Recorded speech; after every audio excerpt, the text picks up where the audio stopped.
Hello guys. तो मेरा नाम विराट त्यागी है और मैंने ई सरल से एक कोर्स लिया था कुछ दिन पहले, जो कि था 3900 का। और उन्होंने सरासर मेरे साथ फ्रॉड कर दिया। दरअसल ई सरल से मैंने कोर्स लिया था, तो उनके किसी एक एजेंट का मेरे पास कॉल आया था और उसने अपने कोर्स की बढ़ा चढ़ा कर बढ़ाई करी थी। लेकिन ई सरल का कोर्स ऐसा नहीं है जैसा मैंने सोचा था। मेरे से उस टाइम पर उस एजेंट ने क्लियरली ये मेंशन नहीं करा था कि अगर मैं कोर्स के पैसे उन्हें देता हूँ तो वो नॉन रिफंडेबल है।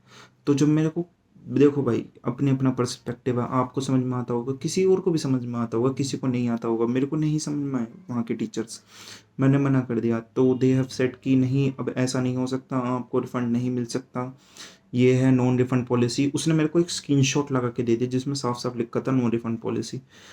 तो मैंने उनसे पूछा भी कि ऐसा क्यों। उन्होंने, जब मैंने उनसे बात करी थी, उन्होंने कहीं भी इस सेंटेंस का मेंशन नहीं करा था कि जो ई सरल है, उन्होंने ये कहीं भी मेरे से मेंशन नहीं करवाया था। उन्होंने इवन इन चैट्स उन्होंने ये मेंशन नहीं करा था कि जो मैं कोर्स ले रहा हूँ वो नॉन रिफंडेबल है। अगर जो वो नॉन रिफंडेबल ना होता तो मैं उस कोर्स को बिल्कुल नहीं लेता।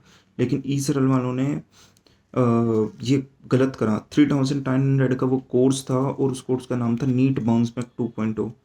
मुझे तो ई सरल की तरफ से उसका, उन एजेंट्स का मेरे पास 1 साल पहले भी फ़ोन आया। मैंने उनका नंबर भी ब्लॉक कर दिया क्योंकि मैं वो कोर्स नहीं लेना चाहता था और मैंने उनसे मना भी करा था एक्चुअली।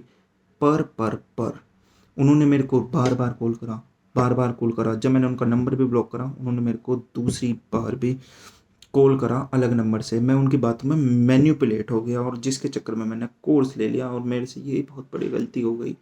3900 रुपये चले गए, मैंने मम्मी के अकाउंट से कटवा दिए। 3900 रुपये मेरे डूब गए। प्लीज़ आप मेरी मदद करिए इस चीज़ में, ई सरल को वो करने में मदद करिए, मेरी ई सरल के खिलाफ जाने में। ई सरल ने फ्रॉड करा है। मैं तो, मेरे लिए कोई दिक्कत नहीं है, मैं तो देख लूँगा, लेकिन उन लोगों के साथ भी तो जो कर सकते हैं। 3900 रुपये में हम ये क्वालिटी स्टडी दे रहे हैं, कोई भी क्वालिटी स्टडी नहीं दे रहे हैं। वो पूरा चैप्टर ही एनिमेटेड बना दिया। अरे कोई लॉजिक है इस बात का, सेंस है आपका इस बात का कोई? तो प्लीज़ मेरी मदद करें। ये जो भी हो रहा है गलत हो रहा है। पहली बात तो मेरे को बताना था उन्हें, अगर उनके एजेंट को बताना था मेरे को कि नॉन रिफंडेबल था, रिफंडेबल। थैंक यू, प्लीज़ मेरी आप मदद करें। मैंने उनसे कहा था। थैंक